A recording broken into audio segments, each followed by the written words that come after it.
റഷ്യയുമായിട്ട് നമുക്ക് വലിയ ഡീലിങ്ങും പരിപാടിയും നമ്മൾ വെപ്പൺസ് വാങ്ങുന്നത് മാത്രമേ ഉള്ളൂ. അത് നമ്മൾ കുറച്ചുകൊണ്ടിരിക്കുകയാണ്. നമ്മളിപ്പോഴും കൊടുത്തേക്കുന്ന അമേരിക്കൻ പ്രസിഡന്റിനോട് കൊടുത്തിരിക്കുന്ന ഉറപ്പെന്തുവാ?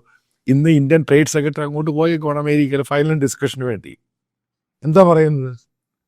ഇന്ത്യ ഇനിയും ഫർദർ ഫ്യൂച്ചറിൽ റഷ്യയുടെ എക്യുപ്മെൻസിൻ്റെ സർവീസും നേരത്തെ ഓർഡർ എടുത്ത് S-400 വാങ്ങുന്നേ ഉള്ളൂ. ഇന്ത്യ ഇനി റഷ്യയുമായിട്ട് പോകാൻ അമേരിക്ക സമ്മതിക്കില്ല. കാരണം അല്ലെങ്കിൽ അമേരിക്കൻ സിസ്റ്റം അവർ നിർത്തും. ഇതാണ് ഇതിൻ്റെ പ്രശ്നം. യൂറോപ്യൻ തരത്തിൽ എന്തിനാണ് പല യൂറോപ്യൻ യൂണിയൻ്റെ പ്രതിനിധികൾ ട്രേഡുമായിട്ട് ഇന്ത്യ വന്നത്? അവരുടെ ഫസ്റ്റ് റിക്വസ്റ്റ് ഇത് നിർത്തണം റഷ്യയുമായിട്ടുള്ളത്. അല്ലാതെ ഇവിടെ പെട്ടെന്ന് യൂറോപ്യൻ യൂണിയൻ ഇന്ത്യക്ക് ഇത് കൊടുത്തു, ഇപ്പോഴവർ നടത്തുന്ന ട്രേഡ് കൂട്ടാം. പക്ഷെ റഷ്യയുമായിട്ട് ചെയ്യാൻ പറ്റത്തില്ല, കാരണം വാർ നിന്നേ മതിയാവത്തുള്ളൂ.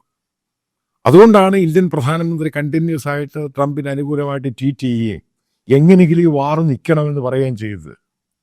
കാരണം വരാൻ പോകുന്ന ഒരു മാസത്തിനുള്ളിൽ റഷ്യ ഉക്രൈൻ വാർ വളരെ തീവ്രമാകും. ചിലപ്പം ഇതിനകത്ത് അതോടുകൂടി ചിലപ്പം ഈ റഷ്യ ചിലപ്പം സറണ്ടർ ചെയ്യും, അല്ലെങ്കിൽ രണ്ടുപേരും കൂടെ വാറങ്ങ് നിർത്താനുള്ള സാധ്യതയും കൂടുതലാണ്.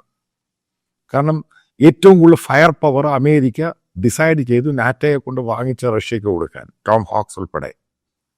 അതോടുകൂടി ഇതിൻ്റെ പിച്ചങ്ങ് മാറും വാറിൻ്റെ. ഇതാണ് എൻ്റെ സംഭവം. ആ ഒരു സന്ദർഭത്തിൽ ഗ്ലോബലായിട്ട് ഇന്ത്യക്ക് വരുന്നൊരു ഐസൊലേഷനുണ്ട്.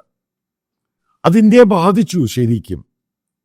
ട്രേഡ് മാത്രമൊന്നുമല്ല, ഇന്ത്യ ഇൻ്റർനാഷണൽ ഐസൊലേറ്റ് ചെയ്യാൻ ശ്രമിച്ചു.